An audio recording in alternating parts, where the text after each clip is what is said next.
ओम शांति। 19 अगस्त 2022 के ईश्वरीय महावाक्य पहले सुनते हैं मुरली के मुख्य पॉइंट्स। बाबा ने कहा, तुम बच्चों को अब सारे विश्व के आदि मध्य अंत की रोशनी मिली है, तो यह बात सदा बुद्धि में याद रहे कि तुम ही सो देवी देवता थे, अब ब्राह्मण बने हो, फिर देवता बनेंगे। अभी श्रीमत पर तुम्हारी सब मनोकामनाएं पूर्ण हो जाती हैं। 21 जन्मों के लिए तुम राज्य भाग्य लेते हो। तुम्हारी कितनी जबरदस्त तकदीर है, यह भी जानते हो। यहाँ आएंगे वही जिन्होंने 84 जन्मों का चक्र लगाया है, वही आकर ब्राह्मण बनेंगे और ब्राह्मण ही फिर देवता बनेंगे। इस सारी पुरानी सृष्टि से अब तुमको वैराग्य आना चाहिए। यह पुरानी दुनिया जब विनाश हो तब तो नई दुनिया स्थापन हो। जो कल्प पहले मूसल आदि या नेचुरल कैलेमिटीज हुई थी, वह फिर होनी है। तुम्हारा है माया के साथ युद्ध। इस रावण ने तुमको कितना दुखी बना दिया है। अब तुम्हें बुद्धि योग बल और ज्ञान बल से इस माया पर विजय प्राप्त करनी है। बाप तुम आत्माओं को कहते हैं, मामेकम याद करो तो तुम्हारे विकर्म विनाश हो और माया पर जीत हो जाएगी। यहाँ लड़ाई की कोई बात नहीं।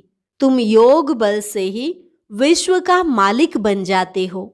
और लास्ट में बाबा ने कहा, यह है सच्ची कमाई, वह है झूठी। तो इस पढ़ाई के लिए कभी यह नहीं कहना चाहिए कि फुर्सत नहीं मिलती। यहाँ तो तुम पदम पति बनते हो, लेकिन जो स्कूल में ही नहीं आएंगे तो वह सुनेंगे क्या। और अब सुनते हैं महावाक्यों को विस्तार से। मुरली का सार। मीठे बच्चे, अभी तुम्हें सारे विश्व के आदि मध्य अंत की रोशनी मिली है। तुम ज्ञान को बुद्धि में रख सदा हर्षित रहो। प्रश्न, अभी तुम बच्चों की बहुत जबरदस्त तकदीर बन रही है, कौन सी और कैसे। उत्तर, अभी तुम श्रीमत पर चल 21 जन्मों के लिए बाप से बेहद का वर्षा ले रहे हो। श्रीमत पर तुम्हारी सब मनोकामनाएं पूरी हो रही हैं। यह तुम्हारी जबरदस्त तकदीर है। तुम 84 जन्म लेने वाले बच्चे ही चक्र लगाकर अभी ब्राह्मण बने हो, फिर देवता बनेंगे। ऊंची तकदीर तब बनती है जब बुद्धि योग बल और ज्ञान बल से माया रावण पर जीत पाते हो। तुम्हारी बुद्धि में है कि हम बाप के पास आए हैं अपनी तकदीर बनाने, अर्थात लक्ष्मी नारायण पद पाने। गीत तकदीर जगाकर आई हूं। ओम शांति। यह भगवान की पाठशाला है। यहाँ है ही भगवानुवाच बच्चों प्रति। गीत की पहली लाइन है, तकदीर जगाकर आई हूं। इस ईश्वरीय पाठशाला व बेहद बाप की पाठशाला में भगवान तो एक को ही कहा जाता है। भगवान अनेक नहीं होते हैं। सभी आत्माओं का बाप एक है। अब एक बाप और अनेक बच्चों का यह है संगठन व मेला। ज्ञान सागर और ज्ञान नदियां। पानी के सागर को ज्ञान सागर नहीं कहेंगे। ज्ञान सागर से यह ज्ञान नदियां निकलती हैं, उनका यह मेला है। वह है भक्ति, यह है ज्ञान। ज्ञान को कहा जाता है ब्रह्मा का दिन, सतयुग त्रेता, और भक्ति है रात, द्वापर कलयुग। सतयुग त्रेता में है ही सदगति, सुख में जाना होता है। सदगति तो एक बाप ही करेंगे, वह है सदगति दाता। तुम्हारी अब सदगति हो रही है, अर्थात पतित से पावन बन रहे हो। राजयोग सीख तमो प्रधान से सतो प्रधान बन रहे हो। सतो प्रधान बनेंगे तभी स्वर्ग में जाएंगे, फिर सतो प्रधान से तमो प्रधान में तुम कैसे आते हो? यह चक्र है ना। भारत स्वर्ग था तो उसमें लक्ष्मी नारायण का राज्य था। अभी तक भी मंदिर आदि बनाते रहते हैं। सतयुग में यह थे जरूर, अभी तो कलयुग है। सतयुग में यथा महाराजा महारानी तथा प्रजा पावन थे। लक्ष्मी नारायण को महाराजा महारानी कहा जाता है। बचपन में वह महाराजकुमार श्री कृष्ण और महाराजकुमारी राधे थी। आज कहते हैं कृष्ण जन्माष्टमी है। अब अष्टमी क्यों कहा है? शास्त्रों का भी जो सार है वह तुमको समझाया जाता है। चित्रों में भी दिखाते हैं विष्णु की नाभि से ब्रह्मा निकला। ऐसे नहीं विष्णु बैठ ब्रह्मा द्वारा शास्त्रों का सार समझाते हैं। नहीं, परम पिता परमात्मा शिव परम धाम से आकर ब्रह्मा तन का आधार ले तुमको यह राज समझाते हैं। मनुष्य इतनी मेहनत करते हैं, भक्ति करते हैं, मिलता कुछ भी नहीं है। इसलिए भगवान कहते हैं जब भक्ति पूरी होती है तब फिर मैं आता हूं, क्योंकि तुम्हारी पूरी दुर्गति हो जाती है। सतयुग त्रेता में तो तुम अपना राज्य भाग्य पाते हो, सूर्यवंशी चंद्रवंशी, फिर तुम गिरते जाते हो। यह सब बुद्धि में याद रखना है। तुम बच्चों को अब सारे विश्व के आदि मध्य अंत की रोशनी मिली है और कोई की बुद्धि में यह रोशनी नहीं है। तुम जानते हो सबसे ऊपर है शिव बाबा, पीछे सूक्ष्म वतन में ब्रह्मा विष्णु शंकर, स्थूल वतन में है यह मनुष्य सृष्टि। मनुष्य सृष्टि में भी पहले पहले जगत अम्बा जगत पिता नाम गाया हुआ है। सूक्ष्म वतन में सिर्फ ब्रह्मा ही दिखाते हैं। उनको कहेंगे ब्रह्मा देवताय नमः, विष्णु देवताय नमः।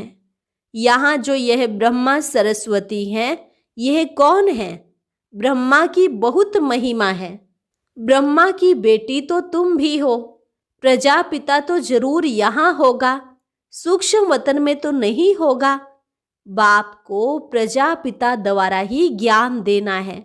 विष्णु को व शंकर को ज्ञान सागर नहीं कहा जाता है।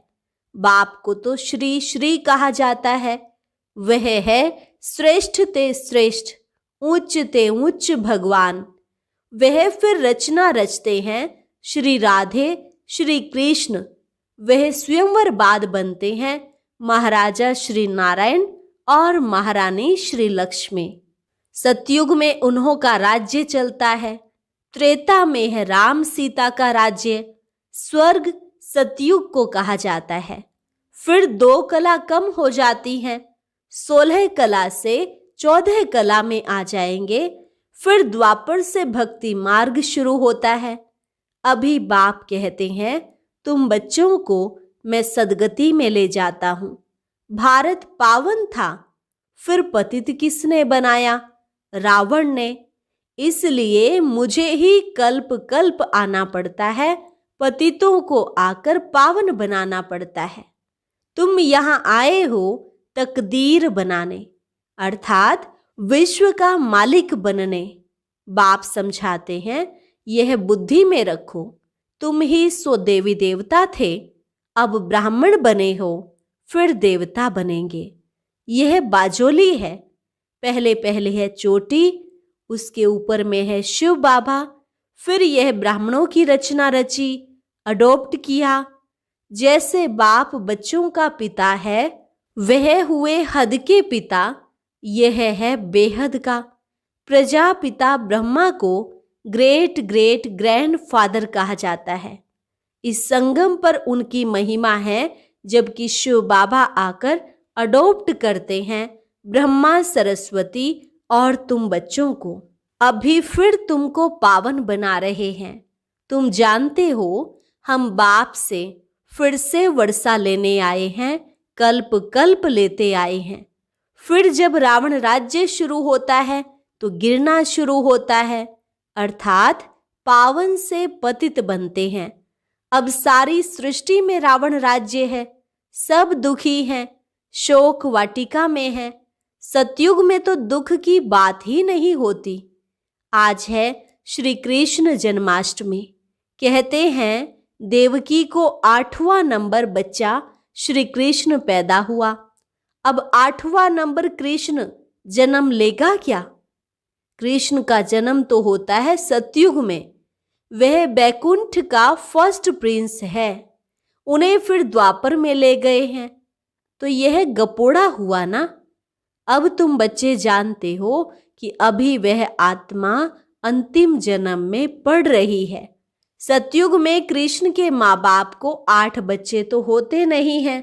यह शास्त्र भी ड्रामानुसार सब पहले से ही बने हुए हैं। अब बाप सभी शास्त्रों का सार समझाते हैं। भगवान उवाच, तुमको यह ज्ञान सुनाते हैं। इसमें गीत व श्लोक आदि की बात नहीं, यह तो पढ़ाई है। बाकी यह शास्त्र आदि सब भक्ति मार्ग की सामग्री है। भक्ति शुरू होने से ही पहले पहले शिव बाबा का सोमनाथ मंदिर बनाते हैं। पहले पहले होती है शिव बाबा की अव्यभिचारी भक्ति, और यह है शिव बाबा का अव्यभिचारी ज्ञान, जिससे तुम पावन बनते हो। भक्ति के बाद वैराग्य गाया जाता है। तुमको इस सारी पुरानी सृष्टि से वैराग्य है। पुरानी सृष्टि जरूर विनाश हो, तब फिर नई स्थापन हो। यह वही महाभारत लड़ाई है जो कल्प पहले भी हुई थी। मूसल आदि नेचुरल कैलेमिटीज जो हुई थी वह फिर होनी है। देवताएं कभी पतित दुनिया में पैर नहीं रखते हैं।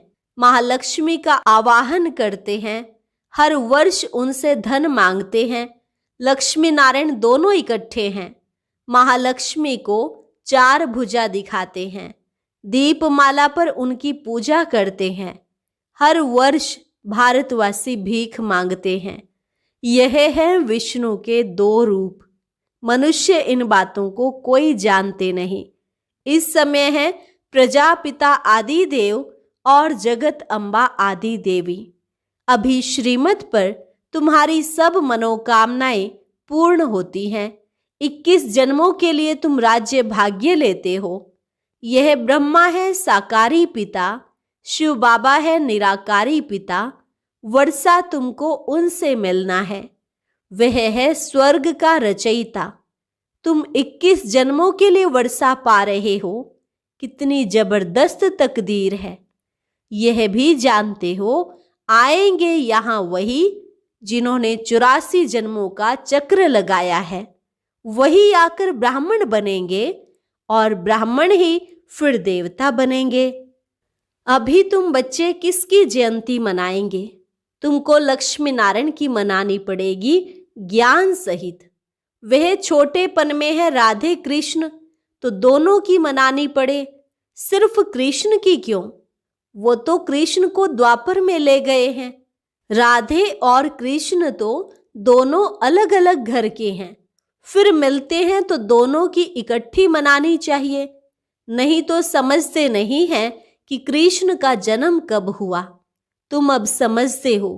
कृष्ण का जन्म सतयुग आदि में हुआ था। राधे का भी सतयुग आदि में कहेंगे। करके 2-4 वर्ष का अंतर होगा। तुम्हारे लिए सबसे सर्वोत्तम तो है शिव जयंती। बस मेरा तो एक शिव बाबा, दूसरा ना कोई। तुम अब देवता बन रहे हो। लक्ष्मी नारायण राम सीता बन रहे हो। यह भी समझाया है राम सीता को क्षत्रिय चंद्रवंशी क्यों कहा जाता है। जो नापास होते हैं वह चंद्रवंशी घराने में आते हैं। यह है माया के साथ युद्ध। रावण पर विजय प्राप्त करते हो इस युद्ध के मैदान में। बाकी पांडवों कौरवों की लड़ाई है नहीं। तुमको माया पर जीत पानी है। बाप आत्माओं को कहते हैं मामेकम याद करो तो तुम्हारे विकर्म विनाश होंगे और माया पर जीत हो जाएगी। बुद्धि योग बल और ज्ञान बल से माया पर विजय प्राप्त करनी है। भारत का प्राचीन योग बल मशहूर है, जिससे तुम रावण पर जीत पाकर राज्य लेते हो। बड़े ते बड़ी तकदीर है ना। मुख्य बात है बेहद बाप को और 21 जन्म सदा सुख के वर्षे को याद करना है। सेकंड में स्वर्ग की बादशाही। जब तक बाप की पहचान बुद्धि में नहीं बैठी है, तब तक समझ नहीं सकेंगे। यहाँ कोई साधु संत आदि नहीं है, ना कोई गीता व शास्त्र आदि सुनाते हैं जैसे साधु लोग सुनाते हैं। गांधी भी गीता सुनाते थे और फिर गाते थे पतित पावन सीताराम। अब गीता तो भगवान ने गाई। अगर गीता का भगवान कृष्ण था तो फिर राम सीता को क्यों याद करते थे? वास्तव में सीताएं तुम हो, राम है निराकार भगवान। सभी भगत हैं, पुकारते हैं हे राम हे भगवान, आप आकर हम सीताओं को पावन बनाओ। फिर रघुपति राघव राजा राम कह देते हैं। सुनी सुनाई बात को पकड़ लिया है। फिर गंगा को पतित पावनी क्यों कहते हैं? भक्ति मार्ग में बहुत वहां जाते हैं, वर्ष वर्ष मेला लगता है, वहां जाकर बैठते हैं। तुम बैठे हो ज्ञान सागर के पास, वह फिर पानी में जाकर स्नान करके आते हैं। पावन तो बनते नहीं, पतित ही बनते आए हैं। तुम तो अभी ज्ञान मार्ग में हो, तुम अभी वहां नहीं जाएंगे। सच्चा सच्चा संगम यह है, जबकि आत्माएं परमात्मा अलग रहे बहुकाल। परम पिता परमात्मा से बहुत समय से कौन बिछुड़ते हैं? वही जो पहले पहले सतयुग में थे, तो जरूर उनसे ही पहले भगवान मिलेंगे, पहले वही आएंगे। यहाँ जरूर पढ़ना पड़े। जो स्कूल में ही नहीं आएंगे तो वह क्या सुनेंगे? गुहिये गुहिये पॉइंट्स कैसे समझेंगे? कोई कहते हैं फुर्सत नहीं, बाप कहते हैं यह है सच्ची कमाई, वह है झूठी। तुम तो पदमपति बनते हो, बाकी इस समय यह तो झूठी साहूकारी है। भले कितने भी लखपति करोड़पति हैं, गवर्नमेंट भी उनसे कर्जा लेती है, परंतु है तो सब झूठी माया, झूठा सब संसार। बाप बैठ समझाते हैं, बच्चे तुमको कितना साहूकार बनाता हूं। अभी रावण ने तुमको कितना दुखी बना दिया है, अब उन पर जीत पानी है। लड़ाई की कोई बात नहीं, लड़ाई से विश्व का मालिक नहीं बन सकते। तुम योग बल से विश्व का मालिक बनते हो। योग सिखलाते हैं बाप, इनकी आत्मा भी सिखाती है। बाप इनमें प्रवेश हो तुमको ज्ञान सुनाते हैं। कहते हैं मैं तो जन्म मरण रहित हूं। बाप बेहद का बाप है, तो बेहद का राज समझाते हैं कि तुमसे माया ने क्या क्या करवाया है। तुम 5 भूतों के वश होते हो, क्या हाल हो गया है। तुम कितने धनवान थे, भक्ति मार्ग में फालतू खर्चा करते करते अब तुम्हारी क्या हालत हो गई है। अब भक्ति के बाद भगवान आकर स्वर्ग की बादशाही देते हैं, इसलिए सदगति करने बाप को ही आना पड़ता है। अच्छा, मीठे मीठे सिकिलधे बच्चों प्रति माता पिता बाप दादा का याद प्यार और गुड मॉर्निंग। रूहानी बाप की रूहानी बच्चों को नमस्ते। रूहानी बच्चों की रूहानी बाप दादा को नमस्ते नमस्ते, गुड मॉर्निंग। धारणा के लिए मुख्य सार। पहली पॉइंट, पद्मा पदमपति बनने के लिए सच्ची कमाई करनी है। पढ़ाई में समय का बहाना नहीं देना है। ऐसे नहीं पढ़ाई के लिए फुर्सत नहीं, रोज पढ़ना जरूर है। दूसरी पॉइंट, एक बाप की अव्यभिचारी याद में रहे आत्मा को सतोप्रधान बनाना है। मेरा तो एक शिव बाबा, दूसरा न कोई, यही पाठ पक्का करना है। वरदान, सदा एक बाप के स्नेह में समाये हुए, सर्व प्राप्तियों में संपन्न, और संतुष्ट भव। सदा एक बाप के स्नेह में समाये हुए सर्व प्राप्तियों से संपन्न और संतुष्ट भव। जो बच्चे सदा एक बाप के स्नेह में समाये हुए हैं, बाप उनसे जुदा नहीं और वे बाप से जुदा नहीं।